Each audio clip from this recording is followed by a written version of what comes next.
Hello my dear student, आपका हमारे YouTube channel power of education 100 में स्वागत है।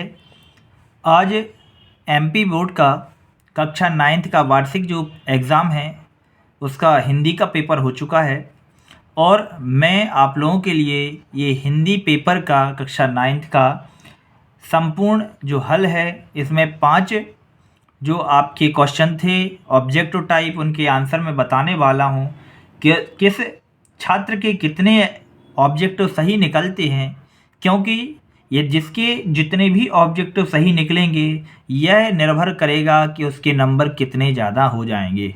इसलिए इस वीडियो को अंत तक ज़रूर देखिएगा और आप लोग मिला लीजिए कि आपके कितने अंक आपको ऑब्जेक्टिव में मिलते हैं और आपको क्या करना है कि अपने ऑब्जेक्टिव कितने सही निकलते हैं उसकी कमेंट भी मुझे ज़रूर बताएं। ठीक है, चलिए देखते हैं तो हमारा कक्षा 9th का ऑब्जेक्टिव टाइप क्वेश्चन। तो देखिए, सबसे पहले थे सही विकल्प को चुनना है। तो साधुकड़ी भाषा जो थी, साधुकड़ी भाषा का प्रयोग किया गया है कबीरदास जी के द्वारा। ठीक है, किसके द्वारा किया गया है? कबीरदास जी के द्वारा साधुकड़ी भाषा का प्रयोग किया गया है।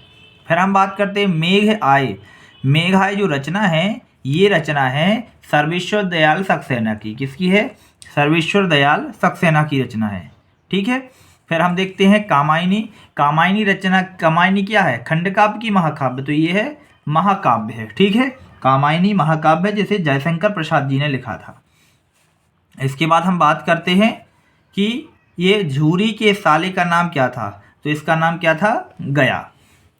और इसके बाद हम देखते हैं दो वर्णों के मेल को क्या कहते हैं, तो दो वर्णों के मेल को कहते हैं संधि। दो वर्णों के मेल को संधि कहते हैं। और उसके बाद हम देखते हैं कि इस जल प्रलय पाठ की विधा क्या है, तो वो क्या है? रिपोर्टाज। तो ये आपके सही विकल्प थे। ठीक है, कमेंट बॉक्स में जरूर बताएं कि आपके कितने ऑब्जेक्टिव ए टाइप सही निकलते हैं। चलिए अब हम देखने वाले हैं कि हमारे कितने रिक्त स्थान सही निकलते हैं। तो हमारा जो पहला खाली स्थान था इसका सही आंसर क्या है? माखनलाल चतुर्वेदी। माखनलाल चतुर्वेदी को भारतीय आत्मा के नाम से जाना जाता है। फिर हम बात करते हैं तो कविता के शाब्दिक अनुशासन का नाम क्या कहलाता है? छंद कहलाता है। क्या कहलाता है? छंद। तो इसका छंद सही आंसर है। कुछ लोगों ने अलंकार लगाया होगा जबकि वो गलत है। फिर हम देखते हैं रस को काव्य की क्या कहते हैं, तो वो कहा जाता है आत्मा। तो आत्मा ऑप्शन यहाँ पर सही हो जाएगा। उसके बाद हम बात करते हैं महादेवी वर्मा के बाबा उन्हें खालिस्तान बनाना चाहते थे, तो क्या बनाना चाहते थे? विदुषी। जिसका सही आंसर क्या हो जाएगा? विदुषी। उपहास शब्द में क्या उपसर्ग है, तो इसमें है उप। उप क्या हो जाएगा? उपसर्ग हो जाएगा।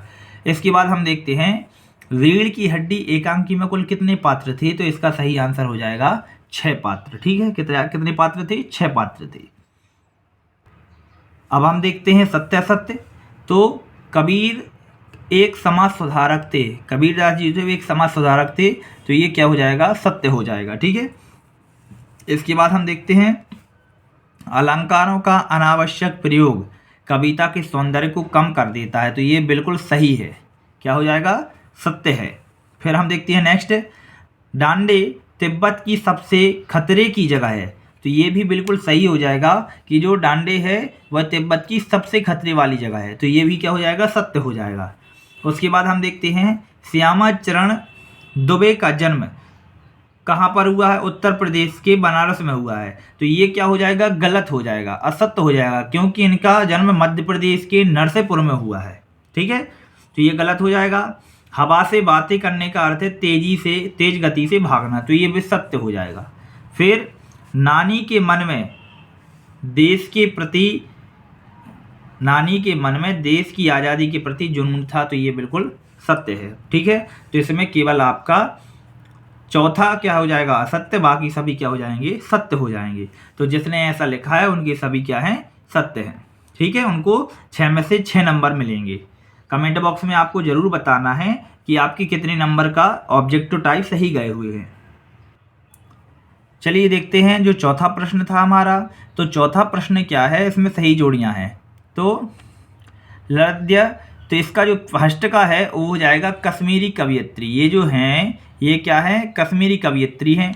तो इसका फर्स्ट हो जाएगा। सवैया क्या होता है? वार्णिक छंद होता है, तो ये क्या हो जाएगा? वार्णिक छंद। तो इस 11 नंबर का सही हो जाएगा। लेखक की नज़र अटक गई थी, कहाँ अटक गई थी? प्रेमचंद के फटे जूते पर, ठीक है, तो ये 3rd नंबर का हो जाएगा। त्रिफला, त्रिफला का मतलब होता है 3 फलों का समूह, तो 4था नंबर ये सही हो जाएगा। फिर हम बात करते हैं इंद्र का पर्यायवाची, तो इंद्र का पर्यायवाची क्या होता है? सुरपति, तो ये सही आंसर हो जाएगा। और विभीषिका, इसका अर्थ होता है भयंकर या भयंकरता, तो यहाँ पर ये क्या हो जाएगा? 6 नंबर का सही हो जाएगा, ठीक है। तो ये थी सही जोड़ी हमारी। अब हम देखते हैं लास्ट एक वाक्य में उत्तर। इनको भी जरूर आपको देखना है कि एक वाक्य में आपके कितने आंसर सही निकलते हैं, ठीक है। सबसे पहले, रसखान किसके अनन्य भक्त थे? रसखान किसके अनन्य भक्त थे? तो ये इसका सही आंसर क्या हो जाएगा? कृष्ण के अनन्य भक्त थे, ठीक है। तो फर्स्ट का क्या हो जाएगा? कृष्ण हो जाएगा। फिर मेघ आए बंठन के पंक्ति में कौन सा अलंकार है? तो ये है मानवीकरण अलंकार, ठीक है, मानवीकरण। फिर सलीम अली की पत्नी का क्या नाम था? तो उनका नाम था तहमीना। क्या नाम था? तहमीना। अब हम बात करते हैं नेक्स्ट की, संधि के कितने प्रकार होते हैं? संधि कितने प्रकार की होती है? तो वो होती है 3 प्रकार की, स्वर संधि, व्यंजन संधि और विसर्ग संधि। अब इसके बाद हम नेक्स्ट देखते हैं, इस जल प्रलय में बाढ़ के पानी को क्या कहा गया है? तो इसको कहा गया है मृत्यु का तरल दूत। क्या कहा गया है? मृत्यु का तरल दूत। और आखिरी है, लेखिका मृदुला गर्ग की परदादी ने मंदिर में जाकर क्या मन्नत मांगी थी? तो उन्होंने मांगी थी बेटी की मन्नत मांगी थी, ठीक है। तो ये इसका सही आंसर हो जाएगा। तो ये थे हमारे 1 से लेकर 5 क्वेश्चनों के सही आंसर। तो आपको बताने हैं कि आपके कितने ऑब्जेक्टिव टाइप सही निकलते हैं, ठीक है। मिलते हैं अगले वीडियो में। और यदि आप ऐसे ही सभी जो पेपर हैं उनके सॉल्यूशन देखना चाहते हैं तो हमारे चैनल को भी सब्सक्राइब कर लीजिएगा। बहुत बहुत धन्यवाद।